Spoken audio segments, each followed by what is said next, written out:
All right, here we go. So first, I just want to go over a lot of the basics, the vocab, the information, and then we'll get into a few problems. All right, so guys, we're going to be working with quadratic functions. So a quadratic function is a function that can be written in the form, good old, it's a function, so f of x equals ax squared plus bx plus c, where the only stipulation is that a cannot be 0. If a was 0, you would not have a squared term, and this would be a linear function, okay? So any function that can be written in this form is a quadratic function. It is a degree 2, right? The highest power on any variable is 2. It's a degree 2 equation.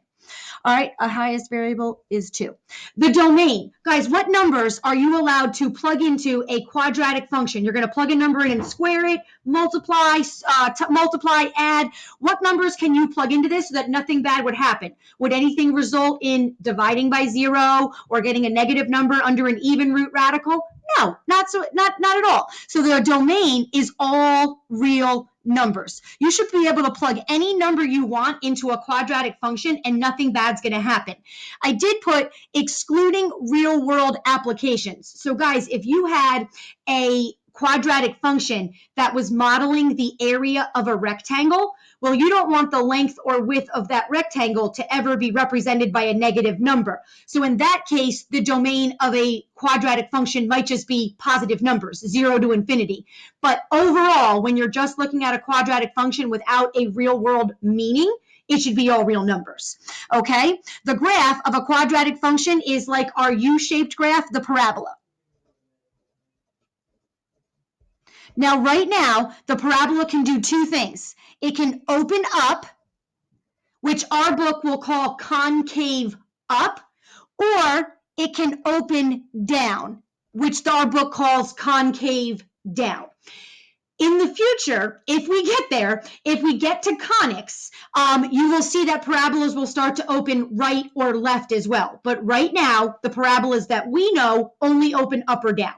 All right, if a, the leading coefficient in front of x squared, if it is a positive number, so a number bigger than 0, then I hope you guys remember the parabola opens up. And if a parabola opens up, it looks like this. And the absolute lowest point on its graph is its vertex, which will be known as the minimum point. It will have a minimum, a low point at its vertex. All right? If a, the number in front of x squared, is negative, if it's a negative number, a number less than 0, then the parabola opens down. If a parabola opens down, then the absolute highest point on its graph will be its vertex, so it will have a maximum point at its vertex.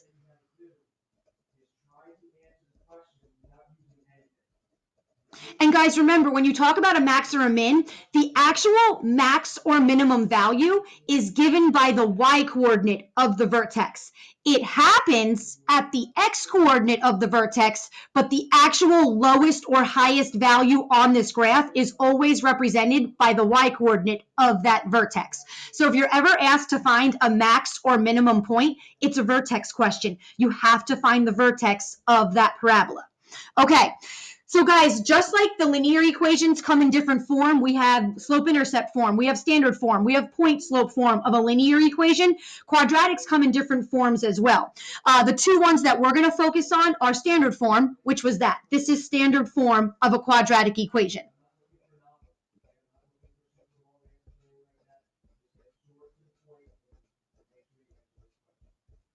All right.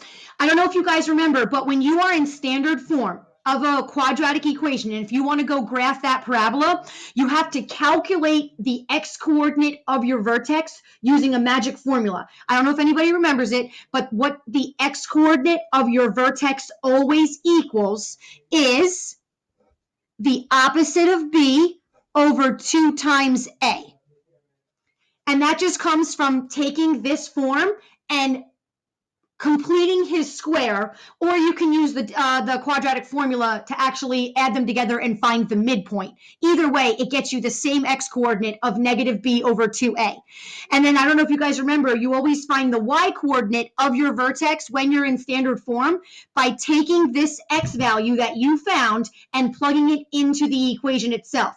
So we call that f of negative b over 2a. You got to plug that number into the function to get the y-coordinate. Does everybody remember that about an x-coordinate of a parabola, negative b over 2a?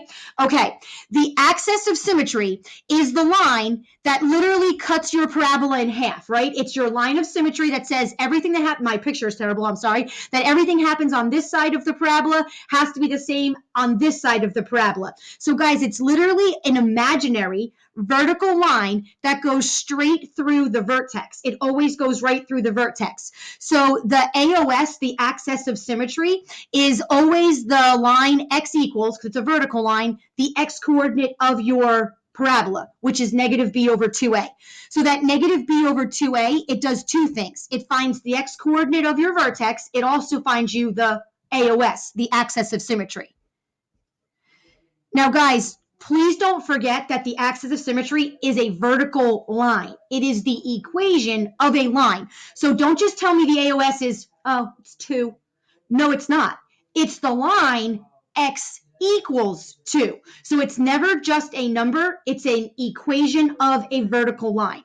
All right, and then the pattern. If you guys remember, what we would do to graph a parabola is we would find the vertex, and then we would use a pattern of over 1, up or down 1a, over 1, up or down 3a, over 1, up or down 5a, depending on whether the parabola was opening up or down. So we use the pattern over 1, and then up or down 1a, and then 3a, and then 5a, and then 7a, and so on. And that is the pattern that a parabola will grow by.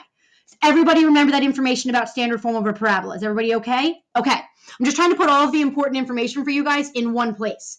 All right. Another form of a parabola, a quadratic equation, was probably everybody's favorite, was good old vertex form. Vertex form is wonderful because the vertex is literally hidden right inside the equation. So you don't got to go through all this nonsense of calculating the vertex. If you take standard form and complete his square, right, make it a perfect square, trinomial, and all that, you end up in vertex form, which is f of x equals a times the quantity x minus h squared plus k. So when you are in this form, you are in vertex form. The vertex is always the opposite of hk. So it's just h. It's not negative h. It is literally just h, which will be the opposite of that number, and then k as it is. So it's great. If you're in this form, pick the vertex right out, get your AOS, start using your pattern. The parabola basically graphs itself. All right, so the AOS is going to be x equals, well, the x coordinate of your vertex now is h, so it's the line x equals h. I don't have to do any of that negative b over 2a here. All right, and then you just use the exact same pattern that we would have used for standard form to create his graph. Okay.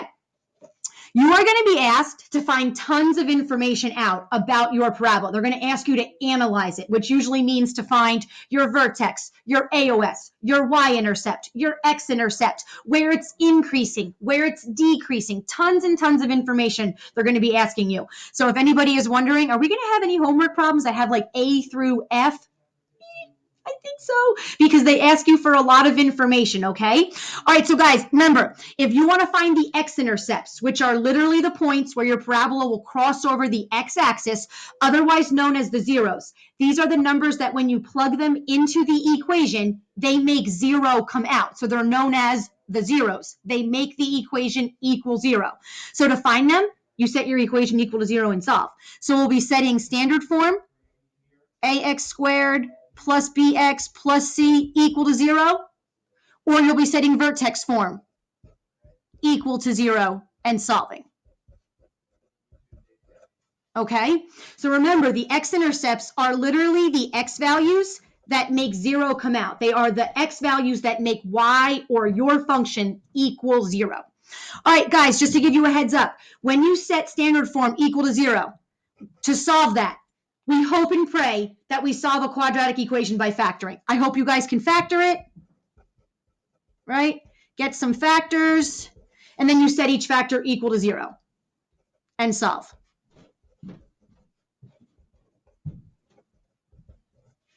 All right, that's easy. We hope and pray that we can solve quadratics by factoring. That's the best case scenario, right? We use the zero product property. We set each factor equal to 0. We get our x values.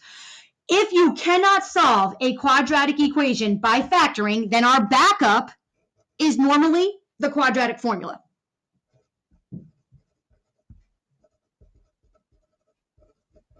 Which says your x values, your zeros, will be equal to the opposite of b, plus or minus the square root of b squared minus 4ac all over 2a. Again, I'm just trying to put everything in one spot for you guys.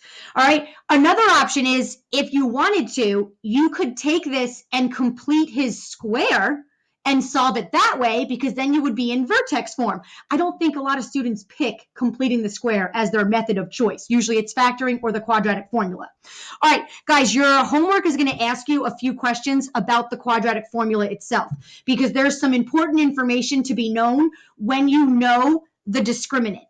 B squared minus 4ac, that is known as the discriminant of the quadratic formula, and depending on what he equals, predicts what kind of solutions you're going to have.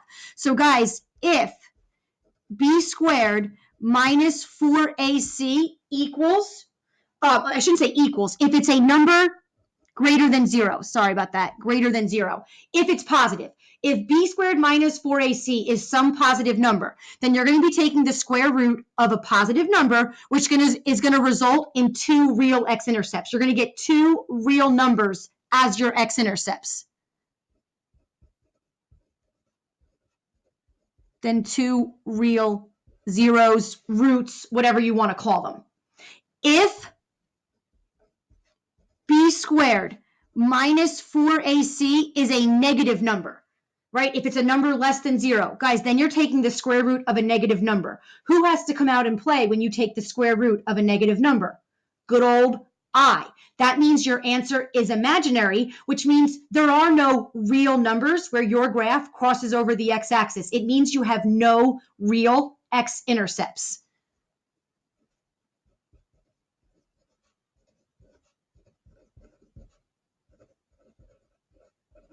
So guys, that just means that your parabola is either entirely above the x-axis opening up, or it's entirely below the x-axis opening down. There's no number where it's going to cross over the x-axis.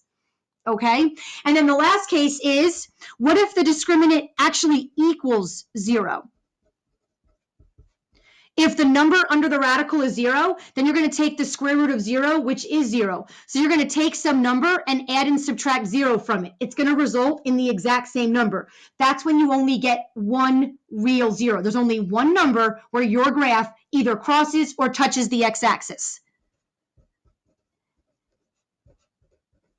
And you're going to have some homework questions on this. So I just wanted to make sure that I refreshed everybody's memory. So guys, if you are equal to 0, how can a parabola only cross over the x-axis one time? That just means it really must be tangent to the x-axis. It means your vertex is literally on the x-axis. That's the only point it crosses over at. So it could be like this. It could be like that. It doesn't even technically cross. It just, touches it. It touches the x-axis on it, okay? It's tangent to it. That's what happens if your discriminant becomes 0. All right, the other thing I wanted to go over is, if you are setting vertex form equal to 0, every year I have a bunch of students that choose to, if I set this equal to 0, I got to solve for x by foiling this out. And basically what they do is they convert this to standard form. Don't do it, guys. If you're in vertex form, minus k, divide by a, and then use square roots to get your answer. It's a much easier process to solve this using square roots than it is to FOIL this all out. So I would just advise you to use square roots. Don't FOIL that out and waste time converting it to standard form, because it might only just become a quadratic formula, and you're making this problem even longer to get to your zeros. You're just going to minus this number, divide a, square root both sides. Done. You'll have your x-intercepts in no time. All right, the y-intercept. All right, the y-intercept is much easier. If you want to find a y-intercept, guys, you are looking for a y value when x is 0. X has to be 0 to put you directly on the y-axis. So all you have to do is find f of 0. Plug 0 in. Whatever number comes out, it's your y-intercept. Much, much easier to find the y-intercept.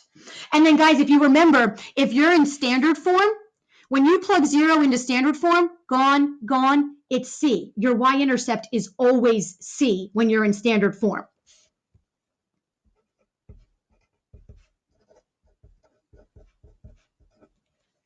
All right, if you are in standard form, the y-intercept will be C. So it's even better. It's an even easier number to get.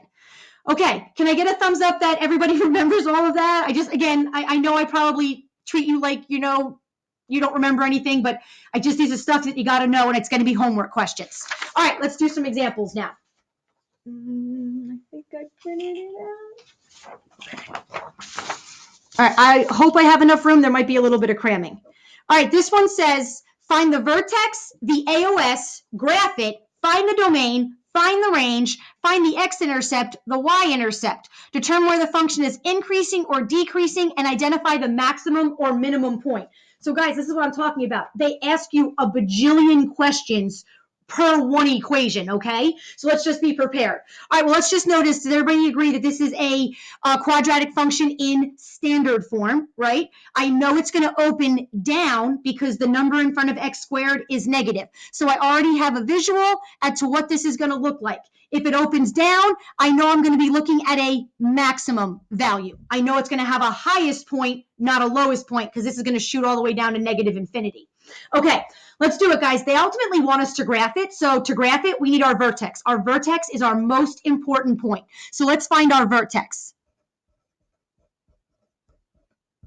If we are in standard form, we have to calculate the vertex using the magic formula negative b over 2a. So everybody do that.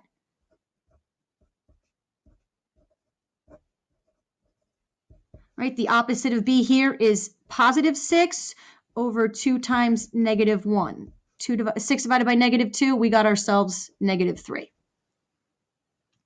Everybody agree that the x-coordinate of our vertex is negative 3? Awesome. To find the y-coordinate, guys, plug it in. Plug negative 3 into that function. See what number comes out. That'll be the y-coordinate of our vertex.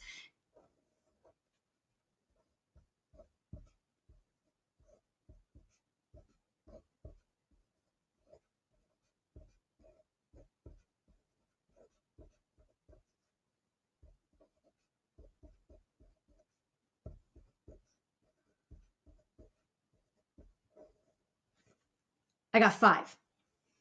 All right. So we have a vertex that is the ordered pair negative 3, 5. Guys, if I'm you, throw it on the graph. Graph it as you get the information. So go to negative 3, 5, and put a dot. There's our vertex. All right. The next thing for me is the AOS. Guys, your axis of symmetry.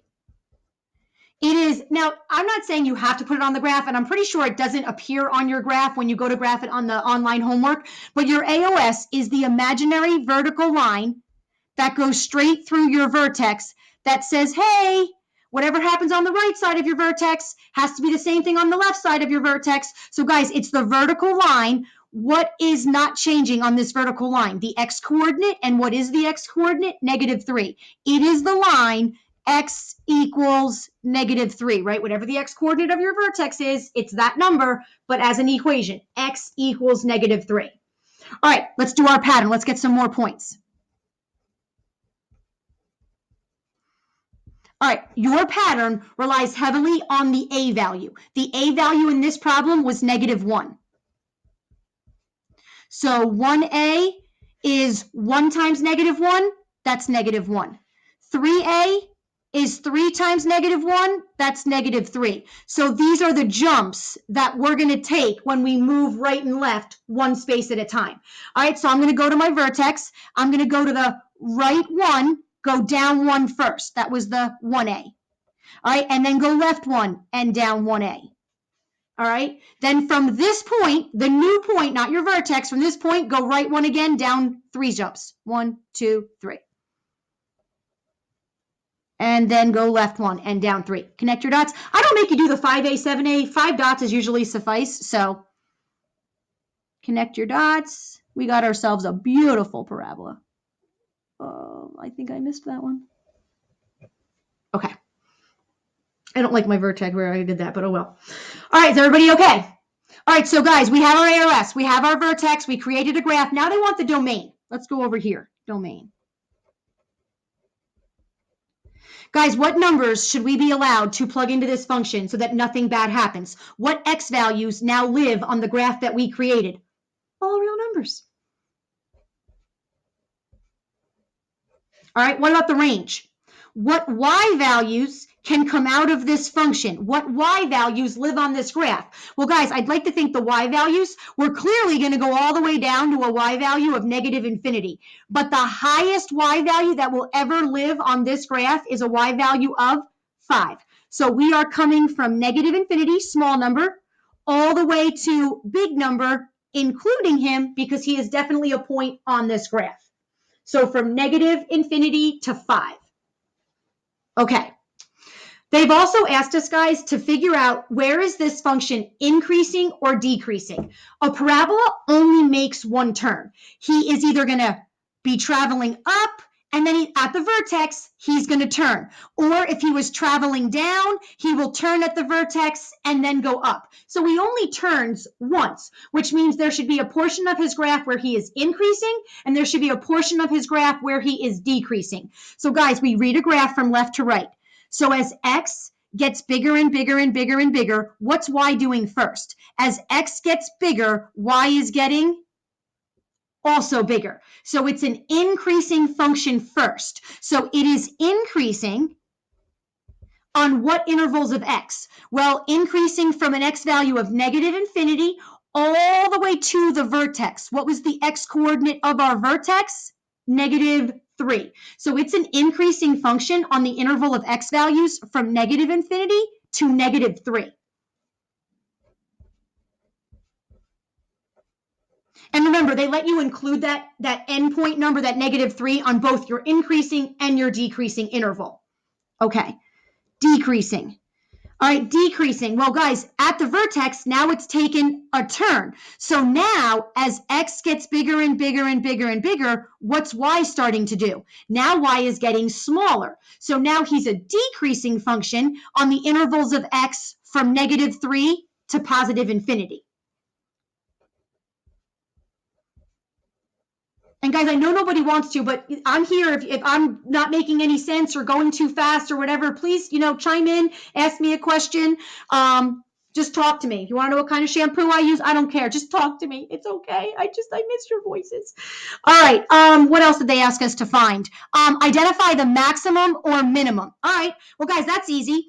Does this parabola have a maximum or minimum point? It clearly has a highest point, so it's going to have a max. So we're going to say the max is, what's the highest y value this graph reached? It's 5.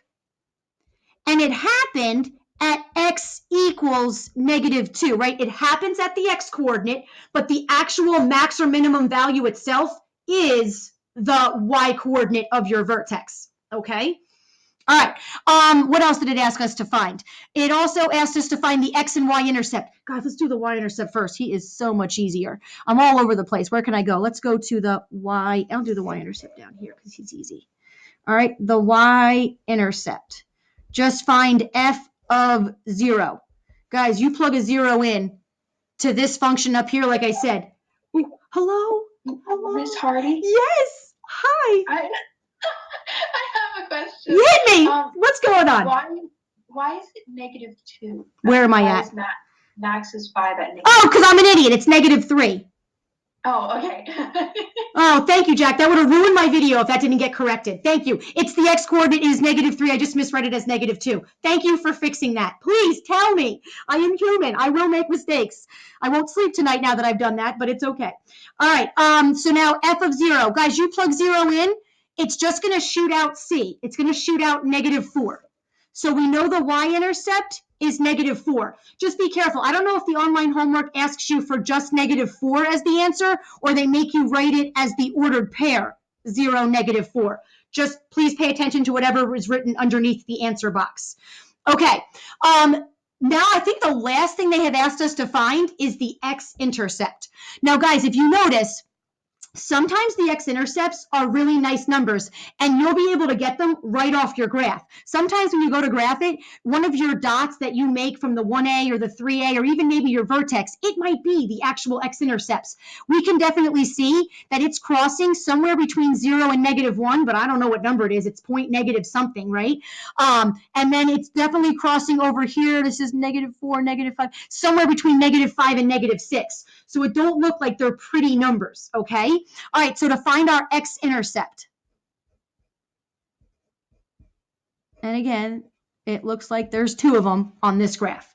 All right, so we're going to take our function, -x² minus 6x minus 4, and we're going to set it equal to 0. Well, I don't know about you guys, but I'm going to cross my fingers that it factors. So the first thing I'm going to do is factor out this negative sign, pull out my GCF of -1.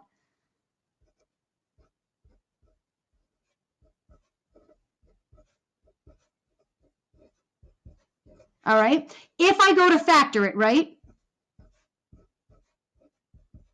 I'd look for an x and an x to get me my x². Now I'm looking for numbers that would multiply to 4, and then my rainbows would add up to the 6 x's. Guys, I don't know about you, but numbers don't do it. There's no numbers that are going to multiply to this 4 and then add up to this positive 6. So that means it's not going to factor. We got to use the quadratic formula. So everybody start plugging your A's, B's, and C's into the quadratic formula. Now, guys, now that we've factored out the negative sign, you can use A is 1, B is 6, and C is 4. You don't have to use -1, -6, and -4 if you don't want to. You can. We're all going to end up with the exact same answer anyway, but I'm going to use 1, 6, and 4 as my A, B, and C now just to make it easier to work with.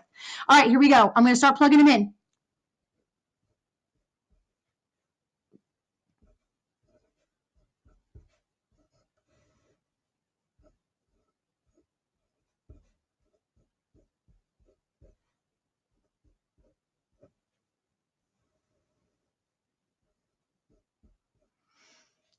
Everybody can see if they match mine. Okay, I'm going to start cleaning it up.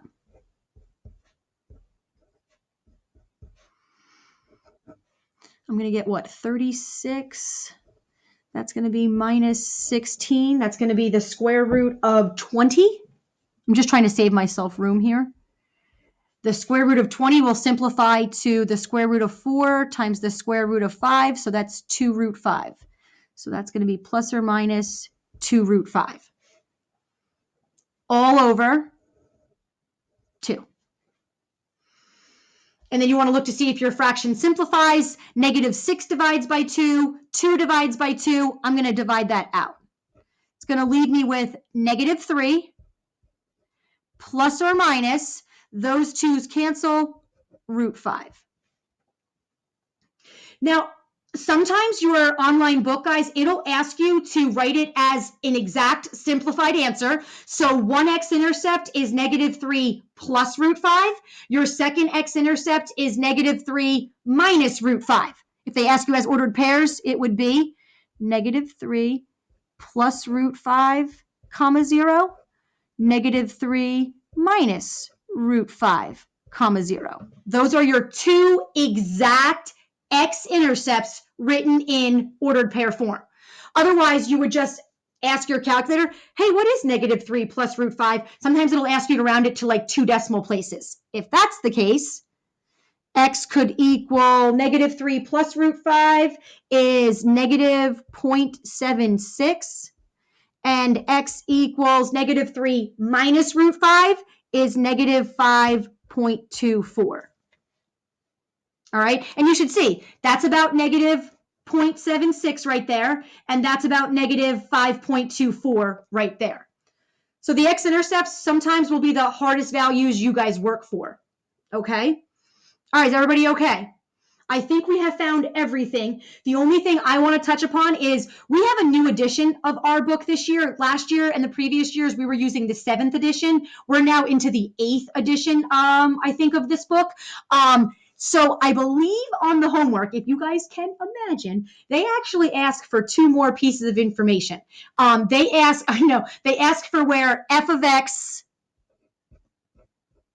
is greater than 0 and for where f of x is less than 0. They are looking for intervals of x value that make this function positive, and they're looking for intervals of x that will make f of x, this function, less than 0, negative.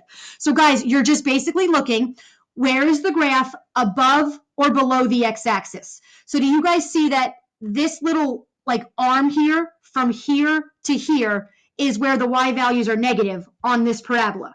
And then this little arm from here to here are where the y values are negative. So if they ever asked you where f of x is less than 0, well, guys, f of x is less than 0 for x values from negative infinity all the way to that x-intercept. So you need to know your x-intercepts in case they ask you where f of x is less than or greater than 0. So guys, the intervals of x would be, for less than 0, it would be negative infinity all the way to that negative 5.24, close it, and then it becomes positive. The y values, the f of x is then positive from negative 5.24 to negative 0.76. So it's greater than 0 on the interval of x from negative 5.24. Actually, you know what? Use a parenthesis because it says greater than 0, not equal to 0. And these are the numbers that make it equal to 0. So let's make everything a parenthesis. Sorry about that. All right, all the way to negative 0.76. All right, and then from negative 0.76 to positive infinity, now f of x is back to being negative. These are x values that make f of x a negative value. So now we have another interval, just list them with commas, where it would be negative 0.76 to infinity. So again, I apologize that you have more to add to this laundry list already, but I noticed last night when I was creating the homework that they added another question. They added this whole f of x less than or greater than 0. So you need to know your x-intercepts in order to answer these questions. Is everybody okay with that? Yes? Okay. All right. Well, guys, we're done with the first example, and it took the entire class. Okay. Let's look at example number 2. Our book is extremely big on transformations. It wants to know, was it shifted right or left or up or down or stretched or shrunk? Guys, they love transformations. I'm telling you right now, if I'm you guys and I see this homework question and they ask me to graph it, I'm doing negative b over 2a, I'm plugging that number in, I'm using my pattern, and I'm creating the graph of the parabola that way. I totally get it. I would do it too. However, if they start to ask you, was it shifted right, or was it shifted left, or was it shifted up or down compared to the graph of the parent, y equals x squared, the only way you can answer that question is by transforming standard form to vertex form. So we have to put this into vertex form to understand the transformations. Who got multiplied by what, who got added where, who got subtracted. So even if you want to graph this using negative b over 2a, I'm with you. Go ahead. There's going to be homework questions, though, that start to ask you the transformations. The easiest way to pick the transformations out is when you are in vertex form. So, guys, to take a standard form equation and to put it into vertex form, you have to complete his square. So we're gonna do that. I'm not saying that you have to do it in the future, but I'm going to at least show you how. So we're going to convert y equals 2x squared plus 8x minus 5, we're going to convert it to vertex form. It's still going to make graphing it really easy, and we'll be able to pick out the transformations. But I get it. If you guys look at that and say, Hardy, I'm just going to do negative b over 2a. I get it. Go ahead. I understand that you could get the graph that way. All right, so guys, if we're going to complete the square, the first thing you need to do is get ourselves set up. So y will equal 2x squared plus 8x. We're going to need something better than negative 5, guys. We really are, because... Wait, Miss Hardy. Yes.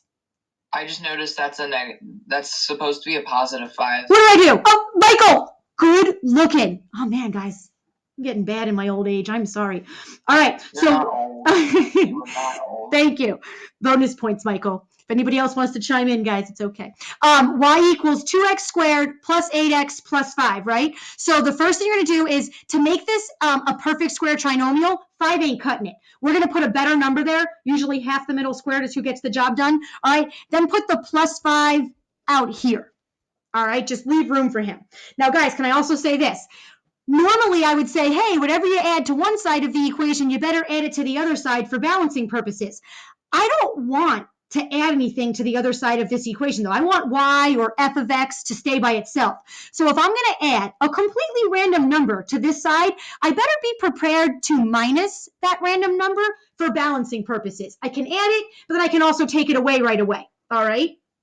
All right, when we go to complete the square, guys, you never want anything in front of x squared. So whatever it is, I'm not going to call him a GCF. Whatever number is in front of x squared, you're going to factor it out. Even if he doesn't come out of 8, you got to pull it out because you need no number in front of x squared. Lucky for us, 2 does divide out of 8, so it's not going to create any crazy fractions that we're going to have to work with. All right, so y equals 2 times x squared plus 4x plus something better. Guys, we haven't even created it, so don't worry about pulling 2 out of it. Then we're going to close the catapult. Close that, right? That's the only thing that we are completing the square of. Leave the plus 5 and the minus something random on the outside. Okay, so guys, now we can complete the square. So what's half of 4? 2. 2 squared is 4. You're going to add 4.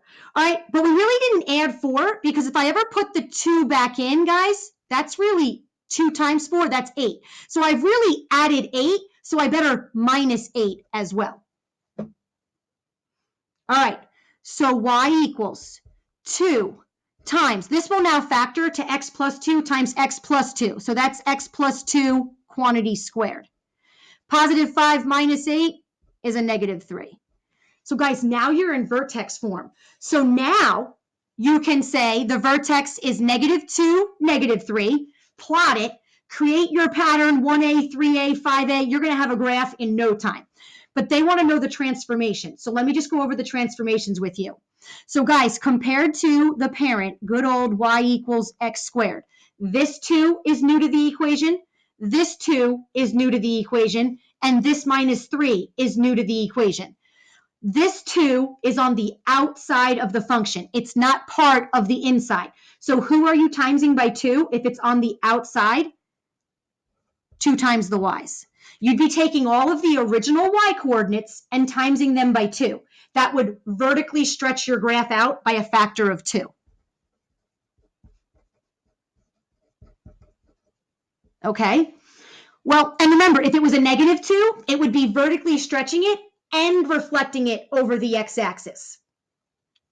All right, this plus 2 is clearly on the inside of the function. So it's happening to the x's because the x's live inside. But guys, we know that whatever happens to x is the opposite of what it looks. So if this says x plus 2, it's really the x's minus 2, which is shifting the graph left 2 spaces. All right, and then the minus 3 is on the outside of the function. So on the outside, who are you really minusing 3 from? The y coordinates. So this would be the y's minus 3, which would shift the entire graph down 3 spaces. And those are your transformations. But again, do I think you guys should graph it that way? No. Take your vertex, which is negative 2, negative 3, plot it.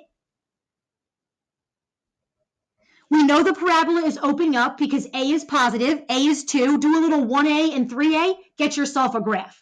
All right, guys, I think the period is over. Is that correct? Yes? Yes. Okay, so let me do this. Again, I'm assuming that a lot of what I'm saying is already a review. So I'm going to finish this problem. I'll graph it. So everything that I wasn't able to finish will be on the picture of your filled in notes. And I'd like to think you guys are going to be okay. Otherwise, I can address any questions at the start of tomorrow. I know there's a third page. I think it was just another transformation, and I think it was writing the equation. I'll fill that in on the notes and I'll take a picture of that and I'll post that so you guys can at least see the written out work. I don't know if you'll need my actual verbal description as to how to do the problem. The notes might do it itself. All right. So just at the end of today, guys, please look for the filled in notes that I will post. I did create a homework assignment, but guys, I didn't make it due until Wednesday night. Gave you plenty of time to start getting a few cracks at it. Okay. Take your time. It's not due until Wednesday. All right. Otherwise, I will see you guys back on the meet tomorrow. I apologize that I spoke the whole time. But either way, I'll see you guys tomorrow. I hope you have a great Monday. Have a great day. You too, guys. Have a good day. Thank you. I had a question.